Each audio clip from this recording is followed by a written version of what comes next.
Yeah, so NoStigmas is, well, we have kind of multi functions. One is we're an awareness vehicle, right?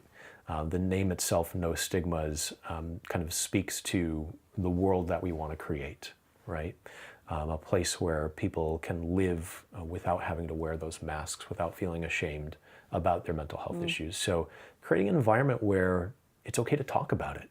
It's okay to share about it. So we do that primarily through social media, through our newsletter, through various campaigns where we're bringing awareness generally to the cause and the fact that stigmas do exist. The other part of what we do is really educational in the form of our ally training program. So the ally training has 3 modules: self-care, peer support, and advocacy. And through those modules, we really teach people how to take ownership of their own mental health, of their own self-care journey, so that they can find a place of sustainable mental health. And then as they're able to be able to participate in peer support relationships in a healthy, non-codependent way, right? And then ultimately, as people are inspired to be advocates in their own communities, in their own lives. So that ally training model is really what cultivates our community, what takes people from being, likes on social media into, a living, thriving, peer support community where we're not only, supporting each other online, but also in our individual communities, So it sounds like it's more of a community rather than, say, like an institution. For sure, yeah. Yeah, and that's what we really, as we say, it's built for peers by peers. Everyone that works with the organization has some type of lived experience. And that ranges from people, like me, who've been impacted by suicide or live with, mental health issues. We have, survivors of rape and domestic assault, people who live with PTSD, and so substance use disorder, eating disorder, it's really a wide range of people in the community, and we try to create a space for everyone to just simply be themselves. But yeah, this sense of community, or this place where people can belong, it happens online, it happens in our online group, but also happens where people live, in their own communities. Is everyone that's involved either dealing with or have dealt with some form of depression or suicidal thoughts? Is that kind of a common theme, or is it broader than that? You're saying that it's... Yeah, so I think there's been an evolution, right? So initially, suicide was the big, my big cause that I felt passionate about. I didn't want anyone to have to go through what I had gone through, right? But then, as time went on, we started to realize that it's bigger than that, right?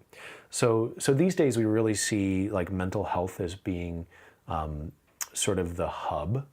And from that, there are many related issues like suicide, like substance use, like PTSD or abuse, trauma, exactly. Eating disorders. They're really all linked to our general mental health. So mental health is kind of the overall umbrella now. Exactly, yeah.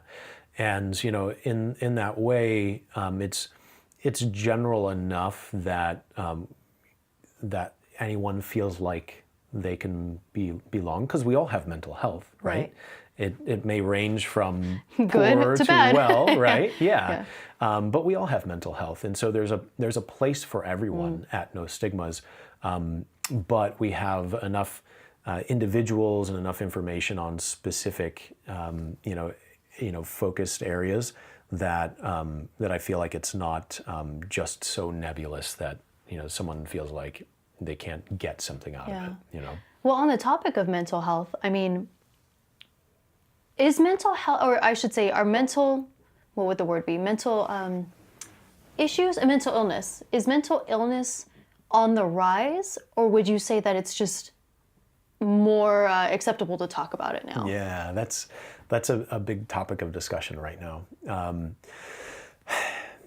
I think, I think mental health is evolving, right? I think that in the world that we live in, we have new challenges. Technology is, I think a big one of those, right? There's a big addiction factor. There's an element where we're not connecting with other humans, not, managing our technology well, and so that's creating mental health issues that we've never seen before. Does that mean that there's more, or does that mean that it's being expressed in different ways? Because if you have someone who's vulnerable, to a mental health issue, and whether that's because of environmental factors or genetic factors, it's going to express itself some way. Back before the internet, there was, just TV, and there are people who are addicted or who have sedentary lifestyles, focused on TV. Before that, it was perhaps music, and before that, it was maybe books, where people had mental health issues and they lost themselves in books, right? So, but now you have Twitter. Whatever the medium is, I think that the difference is that now, we're so bombarded with media all the time, and noise pollution and light pollution and all of this. So our systems are on overload, right? And if we don't know how to, have boundaries and manage those things well, then it can infiltrate. So I think that's probably part of the reason why we're seeing more, is because of our lifestyles are part of it. But then I think certainly, the second part of what you mentioned about just, it becoming more highlighted, that we're talking about it more, becoming more aware of it, that can sometimes make it feel like it's happening more, right?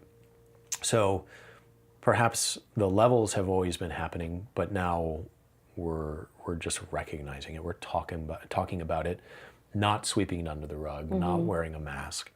And in that way, we're realizing, oh, maybe it's more people than we thought. Maybe actually having a mental health issue is more normal than not.